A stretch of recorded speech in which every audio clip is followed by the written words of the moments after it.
Hello, welcome to Burn the Wagon. Just want to burn some sage really quick to get all those evil demons out of there. Sage up myself, sage you guys up. So yeah, thank you for joining Burn the Wagon.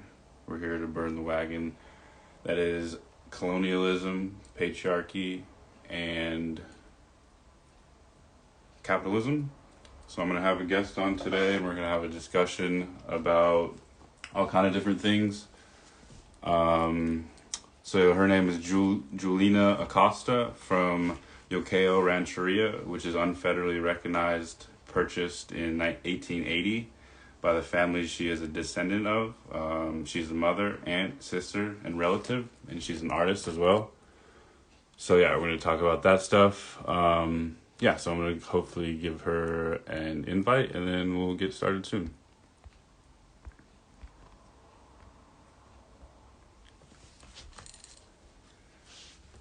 So yeah, she's a dope tattoo artist. She's a dope. She makes regalias for dancers and all that stuff. So yeah, hopefully she'll be joining me soon. Thank you guys for joining me for this discussion. Um, Hello. So I just sent you an invite. So hopefully it pops into your. Or if you want to hit the little camera with the plus sign down here, I think you should be able to join that way too.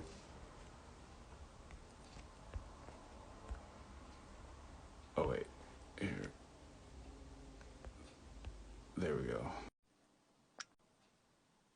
Okay, there we go. There we go. Hello. Hi. Thank you for joining me today. Hi. How are you? I'm good. I'm good. Thank you. I just burnt some sage. So yeah, I just got that going up for us right now. So yeah, I usually start the episode with saying two names. If you have two MMIW names that you would want to throw out there, yeah, go ahead and throw them out there. Khadija Britton and Nicole Smith. Okay, yeah, those are the two names that I usually that I usually say. So I'm gonna give you another introduction for all the people that are just joining me. This is Jewelina Acosta from Yokeo Rancheria, which is unfederally recognized, purchased in 1880 by the family she is a descendant of, and she's a mother, sister, a relative, and an artist. So thank you very much for joining me. So let's start off and just give an introduction of where you're from and your little background about yourself. So I'm from Yokeo Rancheria. It is an unfederally recognized tribe. Like you stated, purchased in 1880. I was born and raised here in Ukiah. And I've been a part of the culture ever since I can remember. I've worked with a lot of different like regalia and stuff. So making regalia is like one of my I don't know, it's for me as a dancer. I believe in the process of like I believe in making things your regalia for yourself that you should be familiar and knowledgeable on the things that you're dancing with. So right now, I'm actually working on some clamshell necklaces too. I was going to kind of show you guys the setup here as we start talking, you know. But I was just trying to join in to kind of show you guys, share with you guys some Yeah. of this. Sorry. No, you're good. So like you said, the clamshell necklaces. So do you go out and gather the clams yourself, and then where do you gather them at? So I actually went up to Washington to visit my uncle. His name's Robert, and he is up in Washington. I went up there to stay during the 4th of July weekend with Uh, him. And so while I was up there, he does fishing, and my auntie actually took me to the beach out there. And so a lot of the clams I found, I gathered up there that I'm currently working with right now. wow, that's cool up Yeah. in Washington. Okay. And I saw some of the headdresses that you were making. What are those feathers? What are those feathers made from? So Yeah, I have the top knot actually. Hold on one second.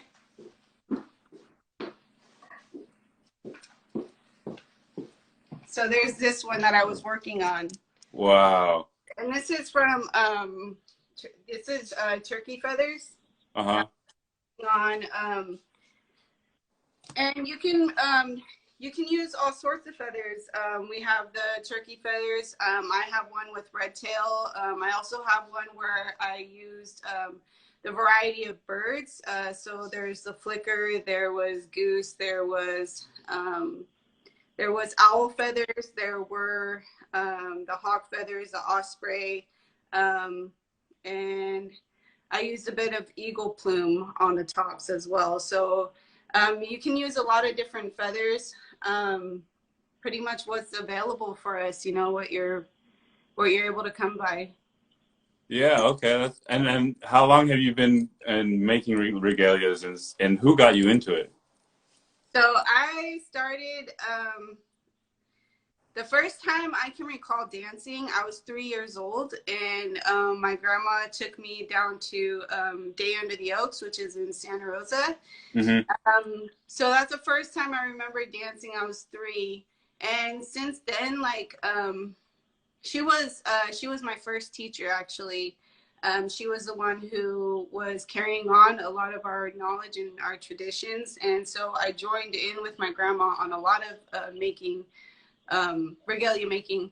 So I would work with shells. I went abalone dipping when I was like 6 or 7, somewhere around there. Got some abalone shells. I work with clamshells, which is this one here that I was going to be showing you guys too. Work with pine nuts, dentalium, feathers, work with otter fur, quills. So pretty much anything that you can use from the animals around us or nature. So we have our bark skirts and all that stuff too. So pretty much anything that you can use and gather, that's what you're going to be incorporating into your regalia. And the first one that I recall making was a headpiece. It was a white rabbit fur headpiece that my grandma taught me to make when I was younger. So, I mean, since about 3 years old, I've pretty much been taking part in our cultural practices. Wow. And do you guys have a roundhouse over there? Yokeo does not have one, no. So there used to be a house there, but it was burnt down and it hasn't been up since. So I've gone to Elam's Roundhouse, I've gone to Grindstone, I've gone to Calusa's, but at Yokeo, no, we don't currently have one. Oh, okay. And you said you're a dancer, right? Yes. And I was looking at some bamboo stick the other day. Do you know when the bamboo stick got implemented as an instrument? Mm, I'm not too sure. No, when it came about, we've used the bones from birds. So like we have the eagle whistle. You would use the I believe it's the wing part Uh-huh. of the bone for our whistles. You would take two. You would cut holes into them, shape them, and then you would put them together, and you would use them as a whistle. Wow, that's so dope. And Yeah, but you, I'm not sure. I'm not sure when the bamboo, because I'm still learning too. I have someone that I work with who's a teacher, and I'm still learning. So what happened? My grandmother passed away. It's actually she was buried this day 20 years ago, and so I went up to visit her the other day too.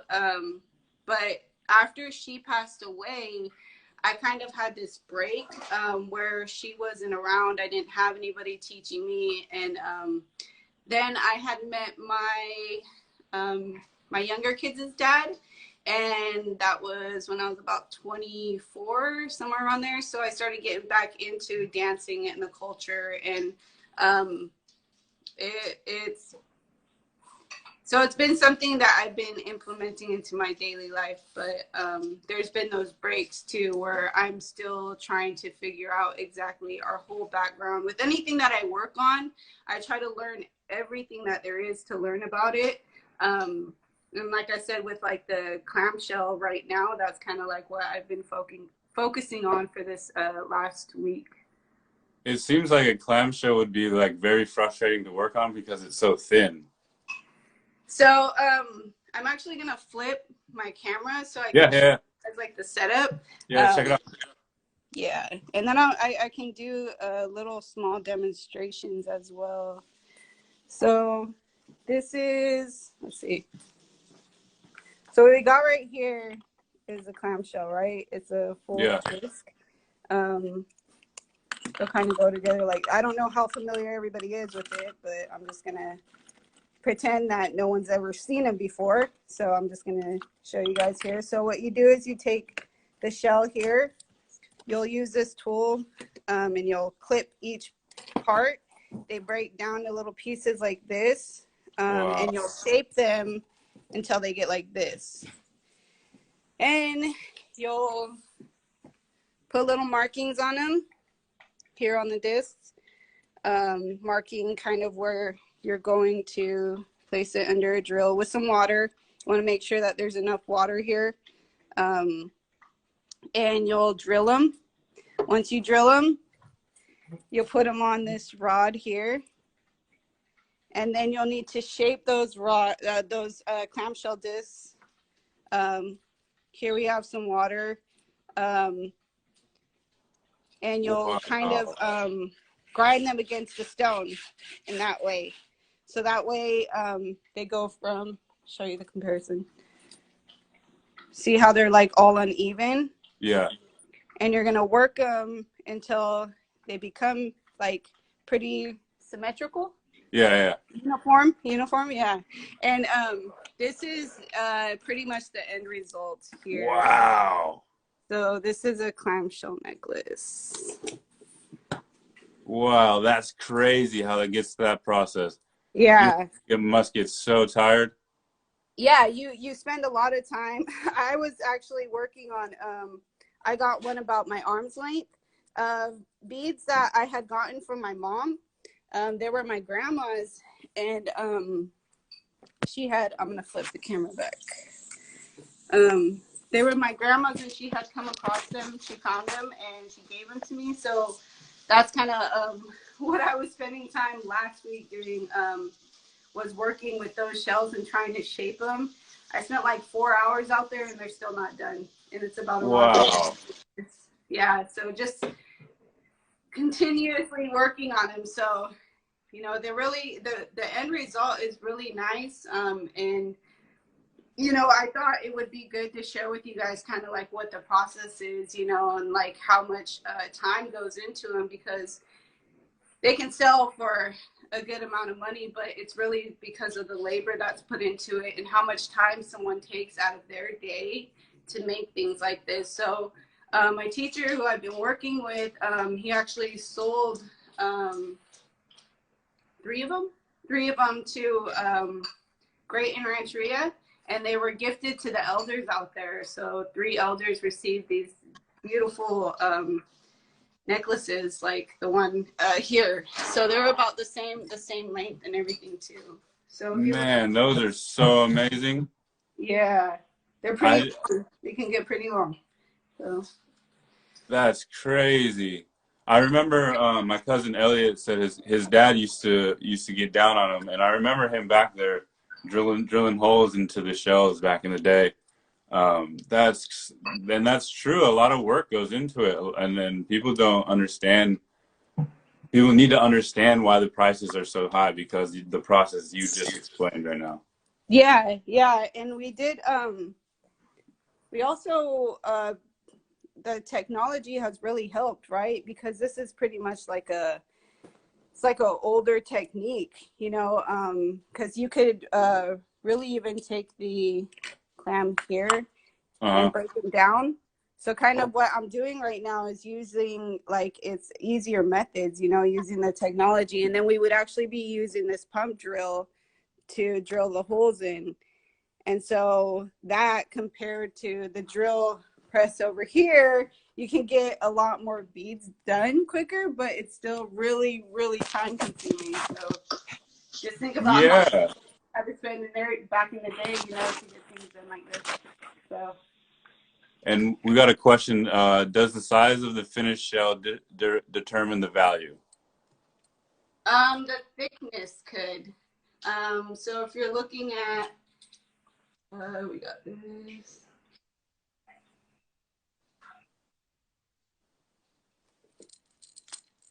Okay, so we have, let's see, I'm trying to find over here.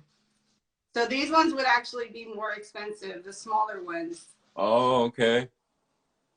But then we have thicker beads too, where if you look at the comparison from this one. Oh, whoa. Wow, that's tiny. You got it down to that size?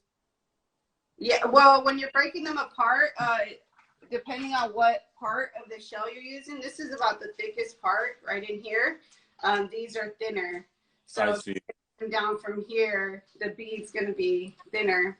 And then some shells are actually really thick, like that one in comparison to the other ones. It's a good size bead. That's cool. And do you mainly work with clamshells, or are you like using beads? Is it like the other beads, like these type of beads? So I've worked, I mean, I like to learn a little bit about everything. And I like to make a lot of my own, like I said, you know, my own regalia. I spend a lot of time really working with pine nuts and abalone. When my grandmother was taking me out going abalone dipping, of course you're getting the shell with the snail, you know, and we'd eat and consume the abalone, and then she would show me how to cut, drill, do all that stuff with the abalone the traditional way, and then a more modern technique, you know. So a lot of the work that I've done has really been with abalone. The clam shells I just started recently, you know, getting into. Even though I've kind of been familiar, I've drilled my own, but going through the whole entire process, I'm learning now. I'm currently learning about that. That's awesome. And the homie Hans was telling me you tatted him as well. Oh yeah, so I also do tattoos. That's kind of what, if you don't know me for cultural you know, practices, you know me for tattooing, and that's kind of how me and Hans linked up. And yeah, so with my tattoo work, I like to incorporate a lot of our traditional items, like the Poe necklaces, the top knots. You know, teaching people about our culture through artwork. You know, and that's with my tattoos. That's where that's the majority of the work that I'm doing is traditional. But I do also want to get into the hand poking. That's one of my goals later on in life. That's super interesting. And do you know, I've been seeing a lot recently is the face tattoos. Do you know the significance of the line tattoos on the face? I forgot to ask somebody recently. So the 111s, is that what you're talking about? I've just seeing a lot of like the women from more up north, the Yurok women. That's something that tattoo they use more of. We did have our chin tattoos, and what I've learned was that the tattoos pretty much determined like of going into womanhood or the area where you're from. Some of the designs actually show how many family members or where you were with your status in the tribe. So the tattoo design that I've been really drawn to, and if you look at a lot of you can pretty much tell, it's like a signature of mine. You can pretty much tell what I've drawn or what I've tattooed if it's a woman. If you see them with the zigzag, it's a water snake design. So it's 2 zigzags on the side and 2 stripes going down the middle.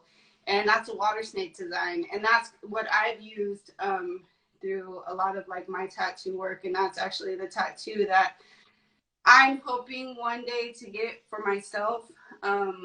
But you know, I try to do things as closely related to our traditional practices. So trying to learn about like where tattooing came for the Pomo people, you know, Pomo is really general, but for my people, you know, like the Yokai, you know, trying to figure out if we did incorporate those, and if we did, how, you know, because I want to be at a level where I'm very knowledgeable in what I'm putting onto my body. And that I think a lot about like the tattoo for myself. Um, but I'm always learning myself too about the significance, because the 111s, I've seen a lot of ear off women, you know, using those. And how long have you been tattooing for? I've been tattooing on and off since I was like 17, but really got into it professionally when I was about 23, 24. So Wow. I'm 31 now, so, you know, a few years, about 6, 7 years. So That's awesome. I was checking out Hans' tattoo, and that shit looked dope. yeah, so that was a piece that I did. Some people could find it offensive. I know a lot of people have mistaken the artwork to have Lincoln's head, but it's actually Kelsey. And if you know about Kelseyville or the Bloody Island Massacre, that's kind of what that's doing, is giving, is sharing our story with the public, and you know, kind of to, in a way, taking away that superiority that they had on our people when they, you know, came in. So I don't know.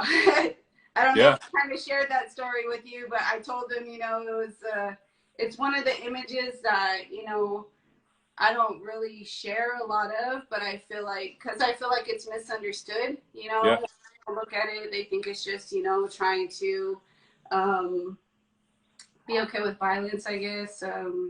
But if you heard about the atrocities that happened, it's about a woman taking our power back, you know, and so yeah.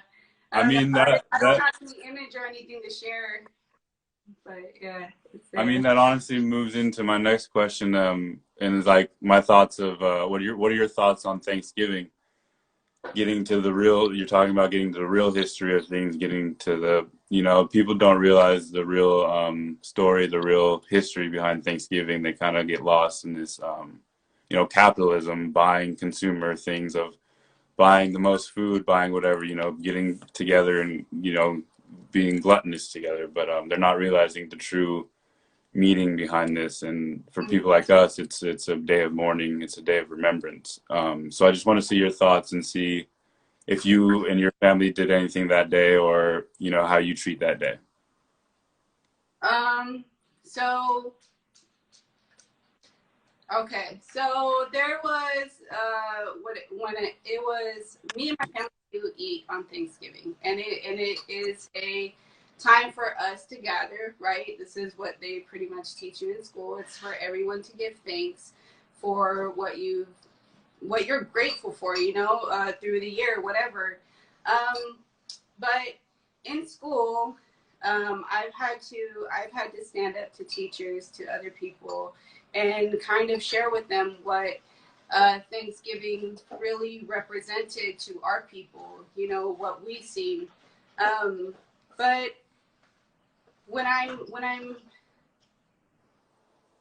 I'm not trying to like celebrate it, you know, but I am taking that time with my family to celebrate with them, for our accomplishments, you know, where we can say, hey, you know, this year I'm grateful that, you know, I spent more time with you. We worked on things together. We got out on the land more, you know, because we're also trying to be. I also want to make sure that my kids aren't carrying this trauma that I pretty much carry throughout my life. So I'm trying to do things a little bit differently with them. There is a sunrise gathering that's held at Alcatraz, and they also have one at Yakima. Um, but I don't know. My grandmother shared a lot of things with me about the government in general, you know, and I feel like if I don't know,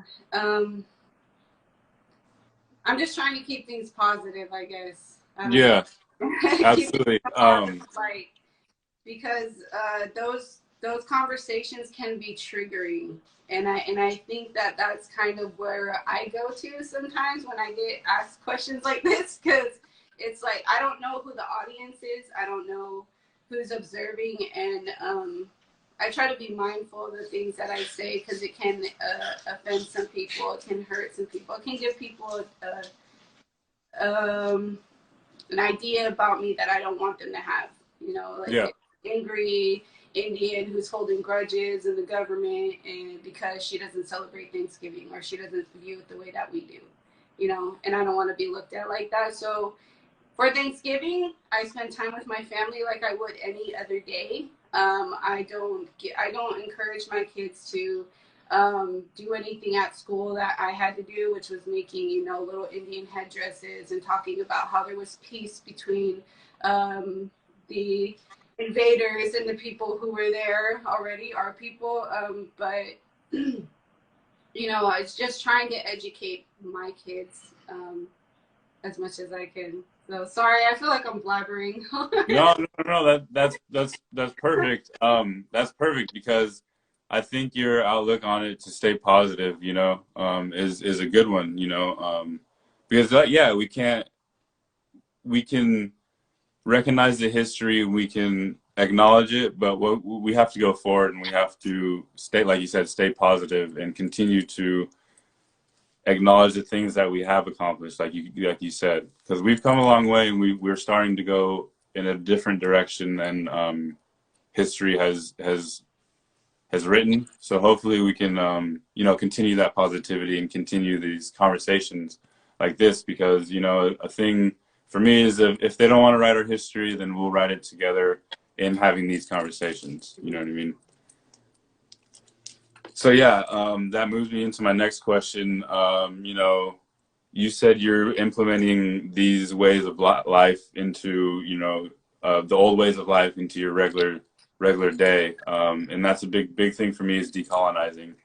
And I just wanted to ask, like, what does decolonize? And a big thing for you and your tribe would be, what does land back mean to you guys? um, so land back for me is actually more than the phrase itself. I feel like it's in a way us taking back our rights as the descendants of our ancestors who kept these teachings alive. So giving us access to land, gathering sites, giving us our fishing rights. That could all be it, land back, right? Because when we talk about the areas where we used to go and we gather, a lot of it is on like private property. And so trying to get access back to that in a way is like you giving that land back to our people. It could be with the education, the way that you're decolonizing the mindsets of the next generation, where they're not stuck in a classroom. And not to say, you know, that it's not good to learn about numbers and reading. Yeah, of course, we want all that, but also to be out on the land and learning about their environment and how they can actually contribute to being stewards to the land and helping the future. Because really, that's kind of why, like, I too like try to stay off like touchy subjects with my kids, is because, you know, I'm trying to encourage them to do things in a good way, and the only way that you're going to be able to do that sorry. No, you're good. Yeah, sorry, I got distracted. You're um, good. but yeah, I'm trying to work. I feel like decolonizing is getting our voices heard and ourselves out there. And you know, I'm not. I'm a lot better at speaking and presenting in person. So even by doing these things online, you know, it's a little bit, as you can see, difficult for me to talk about things. And but getting our people, like getting this type of stuff in the classroom is decolonizing, right? It's when you're out there on the land, seeing the you're seeing how the environment is affected by, you know, people going and just to enjoy the day, doing making day trips, you know, but actually being out there and picking up a shell and then seeing how the environment is getting sick and trying to contribute in a good way, you know. And so I don't want my kids to be distracted with the atrocities of everything that happened in our past, because it is a lot. And so I try to focus my best that I can on the good things, even though these conversations do come up sometimes, you know. We have to be able to talk about it, but also, you know, we're trying, I feel like we don't have a lot of time, and, you know, we need to be making positive impacts, you know, for the people who are around us too. Because I noticed too that when you start talking about history too, there's like a pullback from the rest of the population. You know, a lot of people don't really want to hear it.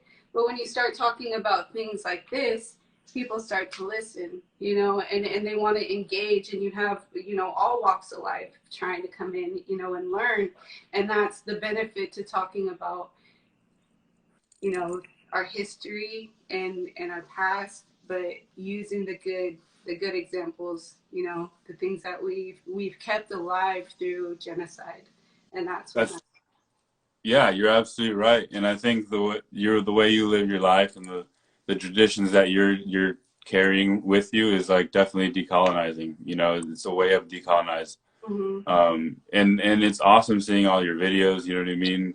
And it's amazing to see you passing it on to your next generation. And like you said before, you want the trauma to stop with you, and you want to start passing on these good positive things for the future. You know what I mean? You don't want to continue to pass on trauma, and that's amazing to hear. You know, and I think other people need to hear these things as well. That's why I love having these conversations, because it's perfect. It's amazing to have conversations like this and to have others to be able to tune in and to listen. You know, because you never know who's gonna listen and who's gonna see this, and then, you know, they'll be like, okay, now I'm gonna change my way of thinking. You know what I mean? So I thank you very much for coming on. I super appreciate it, and thank you for showing us too. I'm a little rusty with going live and all that, so, you know, it's just trying to have the whole setup, everything right, and, you know, everything just goes as it's meant to. So, you know, I enjoy, you know, being a part of this with you and being able to share, you know, a little bit what I could. Yeah, no, it was amazing. I definitely wasn't expecting you to show your whole setup. That was dope. Yeah, I'm sure everybody that tuned in was excited too, because that's dope. Yeah, I just set it up to show you guys, because we were sitting here and we were working, you know, and so I was like, I'm gonna be going live, and I don't really know what I want to share, because we can talk about the tattooing, you know, and, you know, how I incorporate all of our stuff in my tattooing, but, you know, I felt like it would be nice to use this as an opportunity to bring you guys into my world a little bit of the other side of things, you know, the things that I love to do, which is, it's not just the tattooing, because the tattooing, that's income, but it's also, I feel like I get to share stories through my artwork, and when it's on somebody else's body and they're going off and they're traveling, they can share that, you know, like, yeah, to represent, you know, this teaching that we learned. But this is like my life, you know, this is what I grew up doing, what I will always do, and it's one of the things that, you know, makes me happiest. So, thank you. That was amazing. I definitely wasn't expecting that. I definitely learned a lot from you for sure, and I hope other people learn from you as well.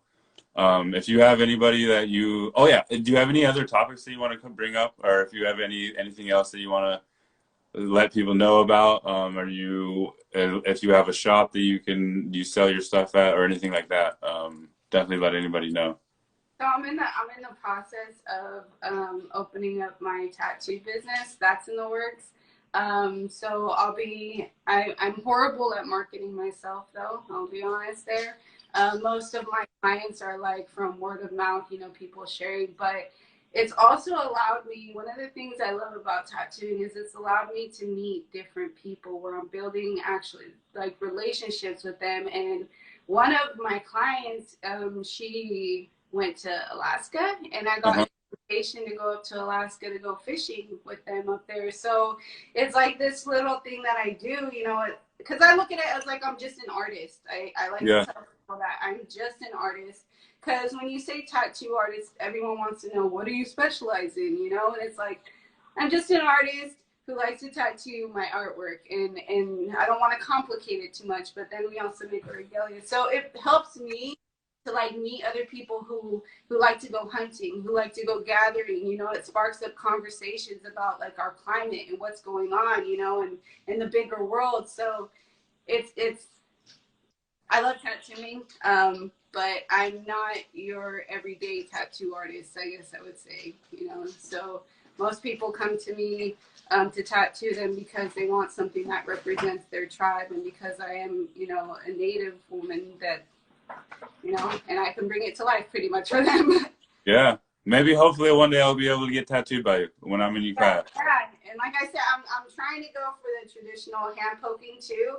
And I'm looking forward to learning about how I can get more involved with that. So maybe one day you'll see me doing some hand pokes, you know, for our chin tattoos and having a whole ceremony, because that's really what I try to do, is keep everything, you know, keep things traditional, you know, as that we can in this world, this day and age. And was tattooing a big thing in up in that in your from your tribe or in Pomo tribes?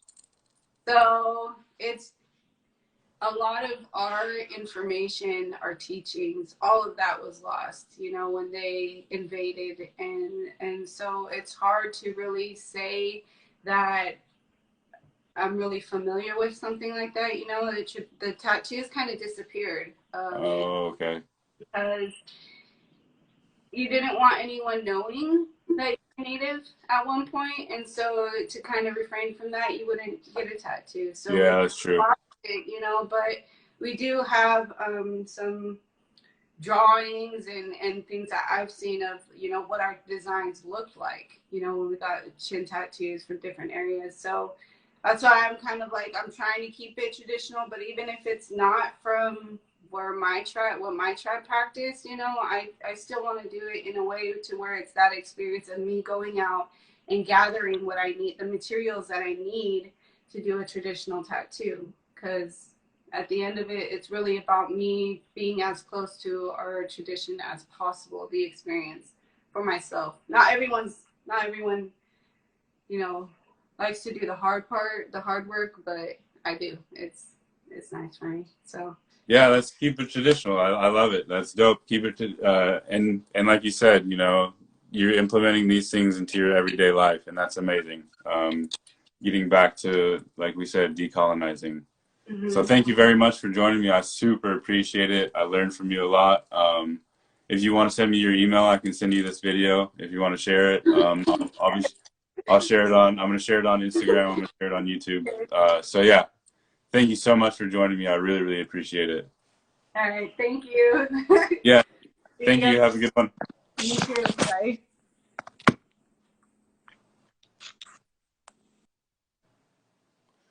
All right, thank you so much for everybody who joined, everybody who commented. This is Burn the Wagon, where we're here to verbally burn the wagon. That is capitalism, patriarchy, and colonialism. So if anybody wants to join me, definitely hit me up. Yeah, we can get together and do an interview, and we can talk about all this kind of stuff. So thank you for Jewelina Acosta for joining me from Yokeo. Yeah, thank you guys for joining. See you guys. Peace and love.